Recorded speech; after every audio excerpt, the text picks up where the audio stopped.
Assalamu alaikum. Please share and subscribe my channel to find more update. আমরা আজকে আলোচনা করব মধ্যযুগ। আমরা জানি বাংলা সাহিত্যের প্রাচীন যুগ থেকে এবং মধ্যযুগ থেকে 5টা প্রশ্ন আসে বিশেষ পিলি এক্সামে এবং আধুনিক যুগ থেকে 15 মার্ক আসে, টোটাল 20 মার্ক, এবং গ্রামার সাইড থেকে 15 মার্ক থাকে। এখন কথা হচ্ছে বাংলা সাহিত্যের প্রাচীন যুগ সময়কাল হচ্ছে ডক্টর মোহাম্মদ শহীদুল্লাহর মতে 650 থেকে 1200 সাল পর্যন্ত, অথবা ভাষাবিদ ডক্টর সুনীতি কুমার চট্টোপাধ্যায় এবং অধিকাংশ গবেষকের মতে বাংলা সাহিত্যের প্রাচীন যুগের ডিউরেশন হচ্ছে 950 থেকে 1200 সাল পর্যন্ত, এবং বাংলা সাহিত্যের মধ্যযুগ হচ্ছে 1200 থেকে 1800 সাল পর্যন্ত, এবং বাংলা সাহিত্যের বর্তমান যুগ হচ্ছে 1800 থেকে বর্তমান সময়।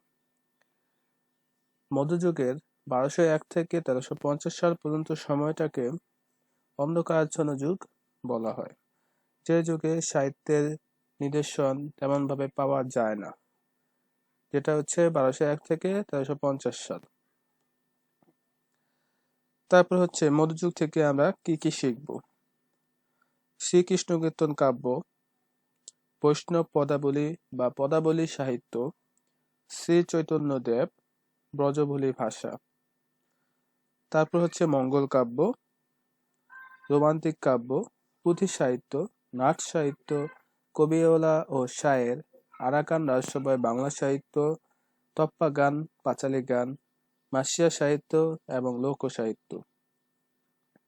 গীতিকা বা ব্লেড, ময়মনসিংহ গীতিকা, নাটু গীতিকা, পূর্ববঙ্গ গীতিকা, ডাক ও খনার বচন। তারপর হচ্ছে অনুবাদ সাহিত্য, রামায়ণ, মহাভারত, ভাগবত, জীবনী সাহিত্য, বাউল গান।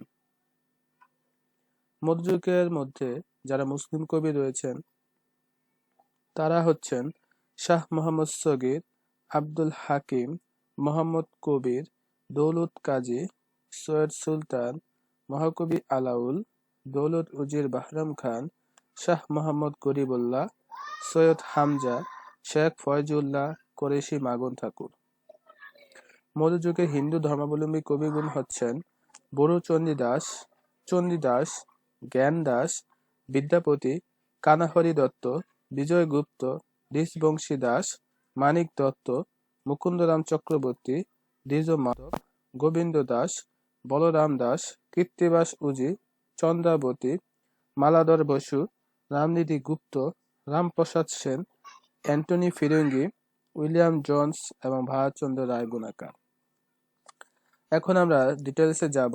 মধ্যযুগ 1201 খ্রিস্টাব্দ থেকে 1350 খ্রিস্টাব্দ পর্যন্ত মোট 150 বছর হলো বাংলা সাহিত্যের অন্ধকার যুগ।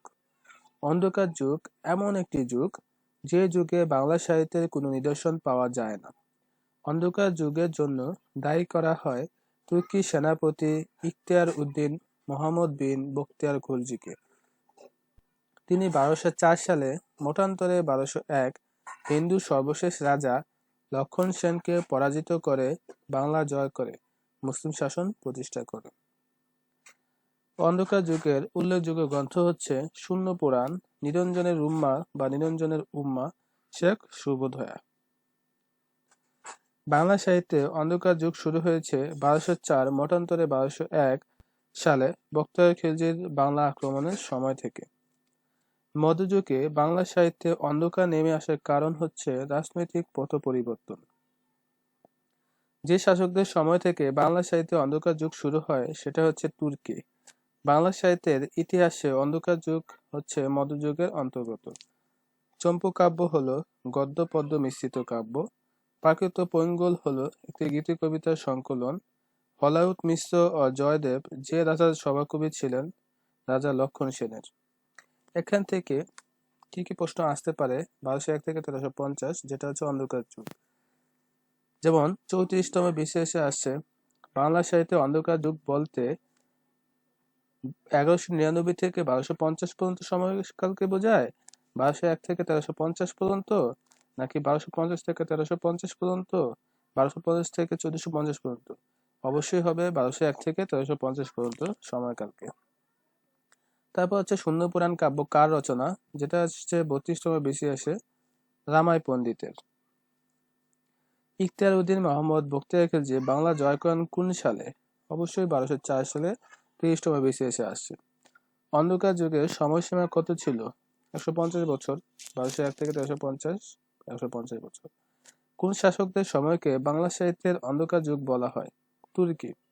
শূন্য পুরাণ কোন ধর্মের গ্রন্থ? বৌদ্ধ ধর্ম। শেখ সুবোধোয়া কে রচনা করেন? হলুয়াত মিশ্র। নিচের কোনটি অন্ধকার যুগের প্রথম সাহিত্যিক নিদর্শন? অবশ্যই প্রাকৃত পৈঙ্গল। এখন আসবো হচ্ছে আমরা শাসন ভিত্তিক শ্রেণী বিভাগ। বাংলা সাহিত্যের মধ্যযুগ 1201 থেকে 1800 খ্রিস্টাব্দ পর্যন্ত। 1204 খ্রিস্টাব্দে বাংলাদেশে প্রথম মুসলমান শাসনের সূত্রপাত এবং 1757 সালে পলাশী যুদ্ধে ইংরেজদের বিজয়ে তার অবসান। তাই বাংলা সাহিত্যের মধ্যযুগের সবটুকুই মুসলিম শাসনামলের অন্তর্গত। মধ্যযুগকে তিনটা শ্রেণীতে ভাগ করা হয়েছে: তুর্কি যুগ, সুলতানি যুগ এবং মোগল যুগ। তুর্কি যুগের ডিউরেশন হচ্ছে 1200 থেকে 1350 খ্রিস্টাব্দ। সুলতানি যুগ হচ্ছে 1351 থেকে 1575 খ্রিস্টাব্দ। মোগল যুগ হচ্ছে 1576 থেকে 1757 খ্রিস্টাব্দ।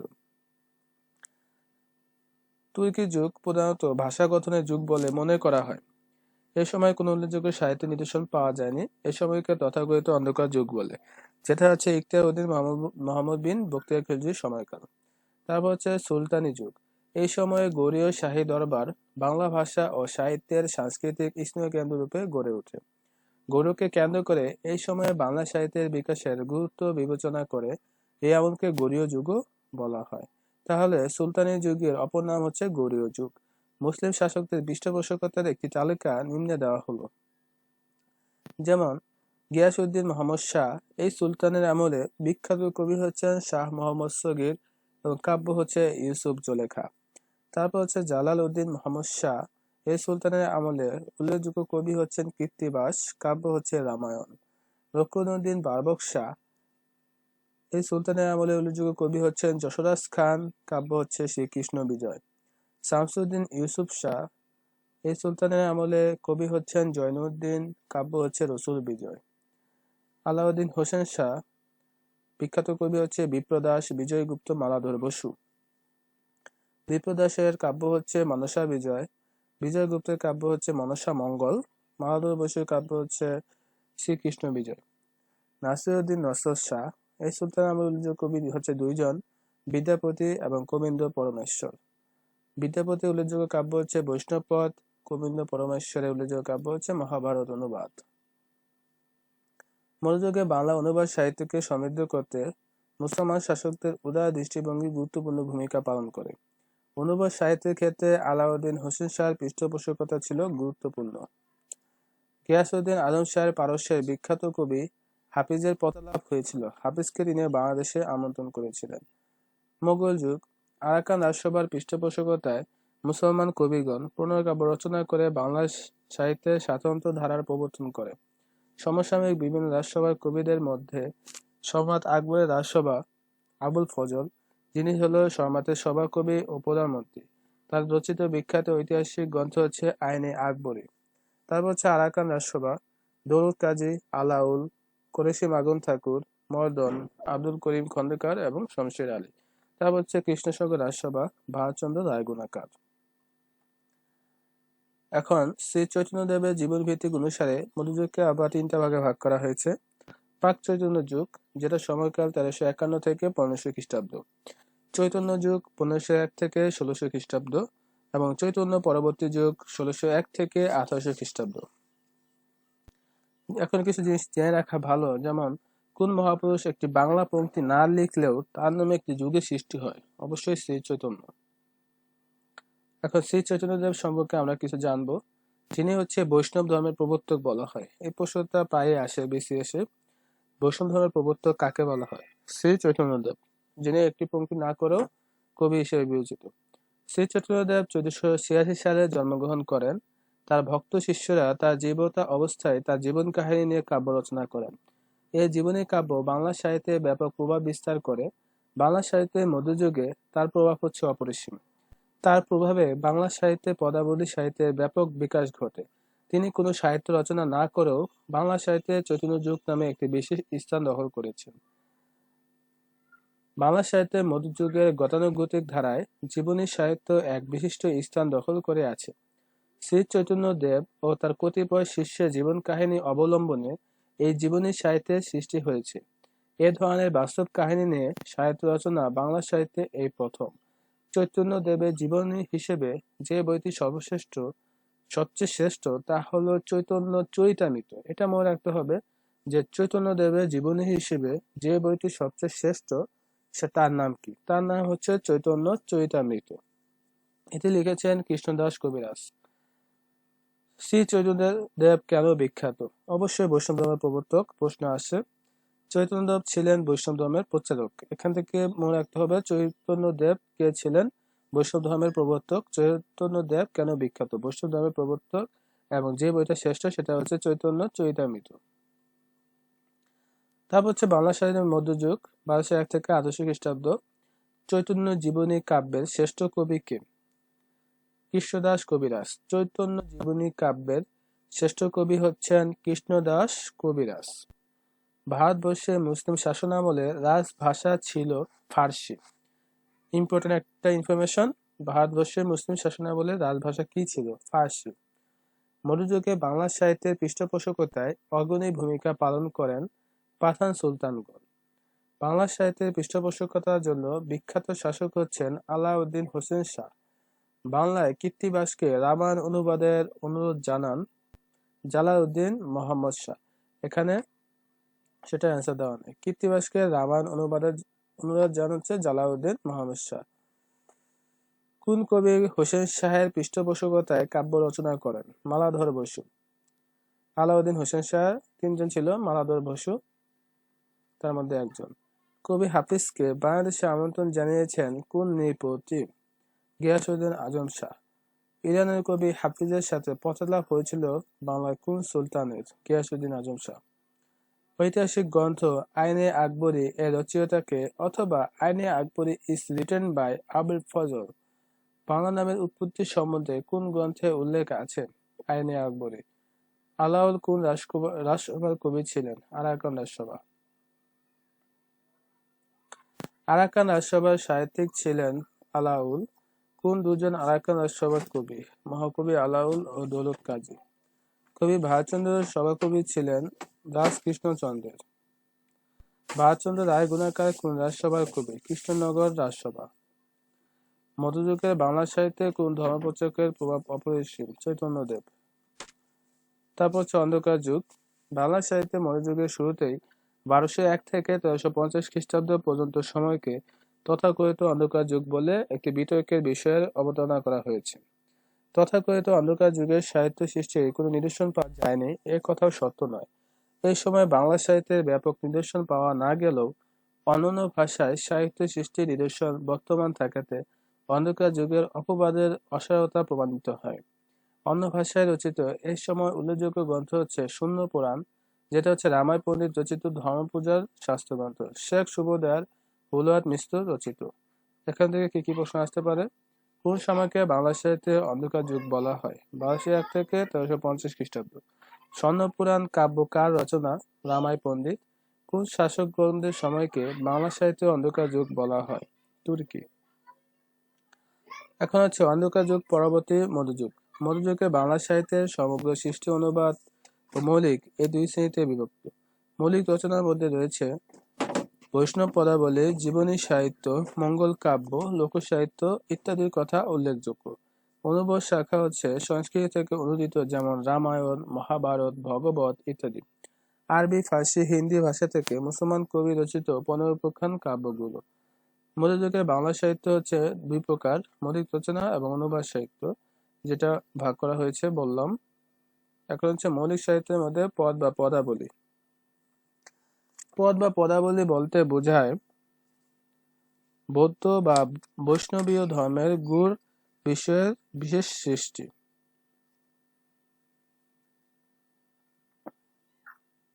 পদাবলী সাহিত্য বৈষ্ণব তত্ত্বের রসভাষ্য। মধ্যযুগের বাংলা সাহিত্যের শ্রেষ্ঠ ফসল বৈষ্ণব পদাবলী। মধ্যযুগের বাংলা সাহিত্যের শ্রেষ্ঠ ফসল হচ্ছে বৈষ্ণব পদাবলী। বৈষ্ণবদের উপাস্য ভগবান শ্রীকৃষ্ণ। তার আনন্দময় তথা প্রেমময় প্রকাশ ঘটেছে রাধার মাধ্যমে। রাধাকৃষ্ণ প্রেমলীলার মাধুর্য পদাবলীগণের উপজীব্য হয়েছিল। বৈষ্ণব সমাজে বৈষ্ণব পদাবলী মহাজন পদাবলী এবং বৈষ্ণব পদকর্তাগণ মহাজন নামে পরিচিত। এখন হচ্ছে বৈষ্ণব পদাবলীর পদকর্তা, যেমন হচ্ছে বিদ্যাপতি। বিদ্যাপতির জন্মসাল হচ্ছে 1374, মৃত্যু হচ্ছে 1460। তার মানে হচ্ছে কত বছর তিনি বেঁচেছেন? 86 বছর। বাংলায় একটি পংক্তি না লিখেও বাঙালিদের কাছে একজন শ্রদ্ধেয় কবি হচ্ছেন বিদ্যাপতি। বাংলায় তিনি একটি পংক্তিও লিখে নাই, তবে বাঙালিদের কাছে একজন শ্রদ্ধেয় কবি হচ্ছেন বিদ্যাপতি। মৈথিল কোকিল অভিনব জয়দেব নামে খ্যাত বিদ্যাপতির ডাকনাম হচ্ছে মৈথিল কোকিল ও অভিনব জয়দেব। মনে রাখতে হবে, মৈথিল কোকিল ও অভিনব জয়দেব নামে খ্যাত বিদ্যাপতি বৈষ্ণব কবি ও পদসঙ্গীত ধারার রূপকার। তিনি মিথিলার সীতাময়ী মহকুমার বিশ্বপী গ্রামে জন্মগ্রহণ করেন। তিনি কোথায় জন্মগ্রহণ করেন? মিথিলায়। মিথিলা জেলার সীতাময়ী মহকুমার বিশ্বপী গ্রামে। তার অন্যান্য উপাধি ছিল কবি শেখর, কবি রঞ্জন, কবি কণ্ঠহার। তাহলে প্রথমে তিনটা হচ্ছে কবি, তারপর হচ্ছে শেখর, রঞ্জন, কণ্ঠহার। কবি শেখর, কবি রঞ্জন, কবি কণ্ঠহার, পণ্ডিত ঠাকুর, সদোপাধ্যায়, রাজপণ্ডিত ইত্যাদি। মিথিলার কবি বিদ্যাপতি বৈষ্ণব পদাবলীর আদি রচয়িতা। তার পদাবলীগুলো ব্রজবুলি ভাষায় রচিত। তার রচিত শ্রেষ্ঠ পদ এ সখী আমারি দুঃখে নাহি ওর, এ বরা বাদর মাহবাদর শূন্য মন্দির মোর। তাহলে আমরা এখানে কি পড়লাম? যে পদ বা পদাবলী বলতে কি বোঝায়?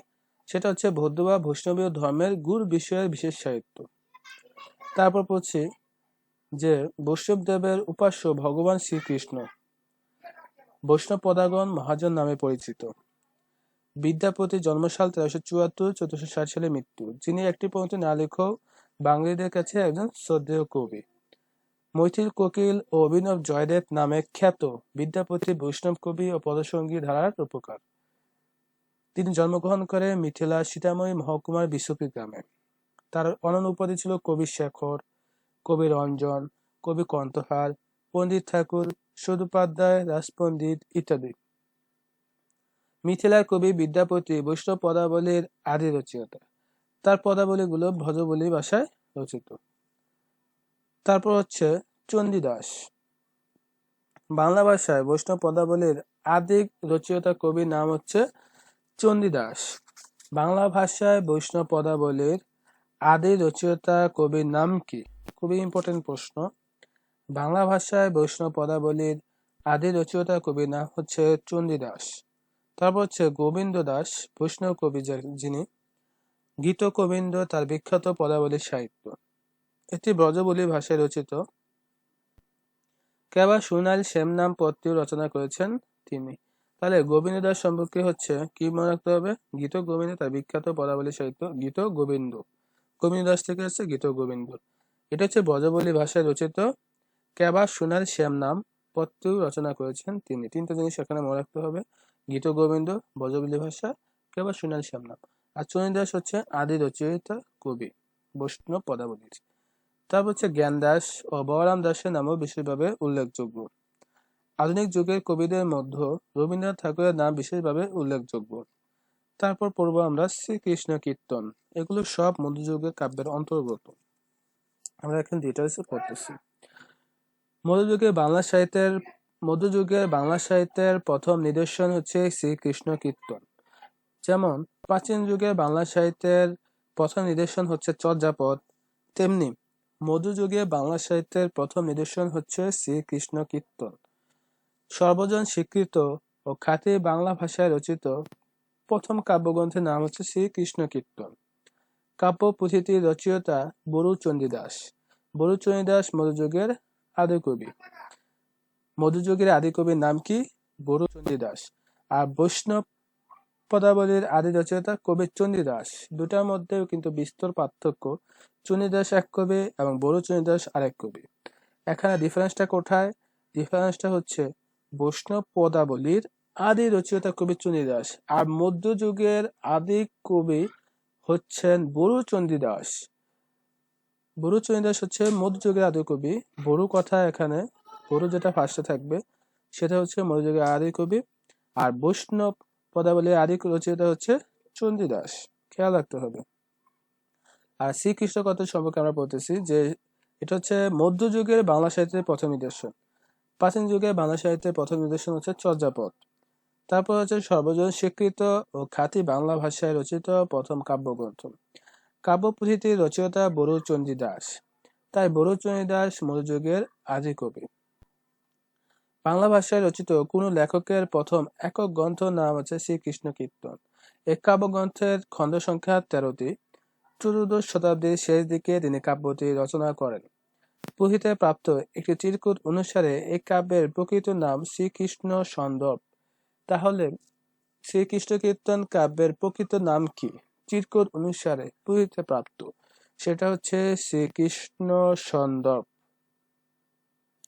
1909 সালে বসন্ত রঞ্জন রায় ভারতের পশ্চিমবঙ্গের বাঁকুড়া জেলার কাকিল্লা নামক গ্রামের এক গৃহস্থ বাড়ির গোয়ালঘর হতে পুঁথিটি উদ্ধার করেন। তো পুঁথিটি উদ্ধার করেন কে? বসন্ত রঞ্জন রায়। এবং কত সালে? 1909 সালে। কোথা থেকে? ভারতের পশ্চিমবঙ্গের বাঁকুড়া জেলার কাকিল্লা গ্রামের এক গৃহস্থ বাড়ির গোয়ালঘর হতে। কি কি প্রশ্ন আসতে পারে আলোচনা করা হলো এখান থেকে, যে পুঁথিটি শ্রীকৃষ্ণ কীর্তন পুঁথিটি উদ্ধার করেন কে, কত সালে? 1909 সালে বসন্ত রঞ্জন রায়।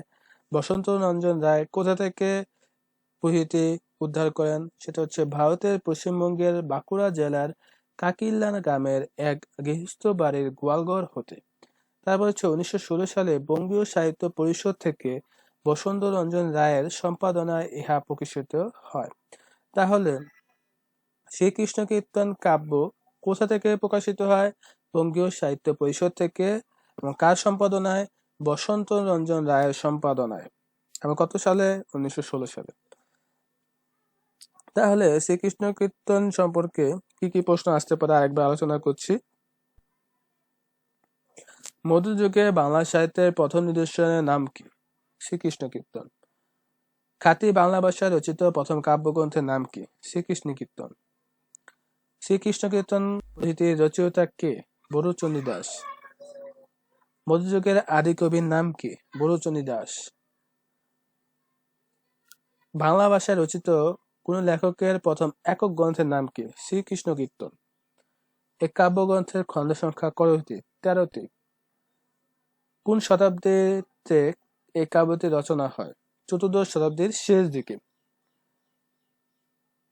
পুঁথিতে প্রাপ্ত একটি চিরকুট অনুসারে এই কাব্যের প্রকৃত নাম কি? অথবা শ্রীকৃষ্ণ কীর্তন কাব্যের প্রকৃত নাম কি? শ্রীকৃষ্ণ সন্দর্ভ। পুঁথিটি উদ্ধার করা হয় কত সালে এবং কে উদ্ধার করেন এবং কোথা থেকে? 1909 সালে বসন্ত রঞ্জন রায় ভারতের পশ্চিমবঙ্গের বাঁকুড়া জেলার কাকিলা গ্রামের এক গৃহস্থ বাড়ির গোয়ালঘর হতে। শ্রীকৃষ্ণ কীর্তন সম্পাদনা হয় বা প্রকাশিত হয় কত সালে, কোথা থেকে এবং কার সম্পাদনায়? 3টা প্রশ্ন হতে পারে। 1906 সালে বঙ্গীয় সাহিত্য পরিষদ থেকে এবং বসন্ত রঞ্জন রায়ের সম্পাদনা। তারপর হচ্ছে চণ্ডীদাস সমস্যা। মধ্যযুগের একাধিক কবি নিজেকে চণ্ডীদাস দাবি করলে সমস্যার সৃষ্টি হয়। ডক্টর মোহাম্মদ শহীদুল্লাহর মতে চণ্ডীদাস 3 জন। বড়ু চণ্ডীদাস, যিনি হচ্ছে মধ্যযুগের আদি কবি, দ্বিজ চণ্ডীদাস এবং দীন চণ্ডীদাস। বড়ু চণ্ডীদাস, দ্বিজ চণ্ডীদাস এবং দীন চণ্ডীদাস। তাদের মধ্যে শ্রীকৃষ্ণ কীর্তনের কবি বড়ু চণ্ডীদাস সবচেয়ে প্রাচীন। আজকে আমাদের মধ্যযুগের প্রথম পার্টে এটুকুই আলোচনা করা হলো। মধ্যযুগের অনেকগুলো পার্ট আমি তৈরি করব, যেখানে একটার পর একটা সিরিয়াল অনুসারে ভিডিও আপলোড করব। সুতরাং চ্যানেলটি সাবস্ক্রাইব করুন এবং বেশি বেশি শেয়ার করুন বন্ধুদের মাঝে টু ফাইন্ড আপডেট।